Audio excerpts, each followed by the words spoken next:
म फेरि पनि भन्दैछु 2081 साल सकिँदा नसकिँदै नेपालमा राज संस्था फर्किन्छ, राजाले श्रीपेच लगाउँछन् र राजा श्री 5 ज्ञानेन्द्र हुन्छ। यो गुरु पुष्कर खतिवडाको भविष्यवाणी। अहिले भन्ने बित्तिकै प्याट्ट पूरा हुन्छ भनेर आश नगर्नुहोस्। कसरी हुन्छ, किन हुन्छ, कहाँबाट हुन्छ, के गरेर हुन्छ, कहिले यो कुन माध्यमबाट हुन्छ त्यो त्यतातिर नजानुस्। हुन्छ हुन्छ हुन्छ त्यतातिर जानुस्।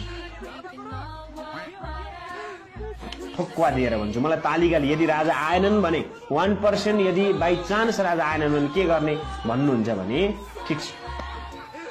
मैले मेरो जुन ज्योतिषीय विद्या ज्योतिषीय आँखाले जुन दृष्टिले देखेको छु, यदि त्यो दृष्टि फेल हुन्छ भने म फेल भएँ, म त्यो कुरालाई स्वीकार्छु र तपाईहरुको गाली पनि म स्वीकार्न तयार छु। तर मैले आजसम्म जसरी हेरेँ, मैले मेरो सम्पूर्ण ऊर्जा शक्ति साधना मैले प्रयोग गरेर हेरेँ, कुण्डली पल्टाएर हेरेँ, देशको कुण्डली पल्टाएर हेरेँ, दरबारको कुण्डली पल्टाएर हेरेँ, म ढुक्क छु, 100% विश्वस्त छु 2081 साल सकिँदा नसकिँदै 81 साल भित्रमा नेपालमा राज संस्था फर्किन्छ।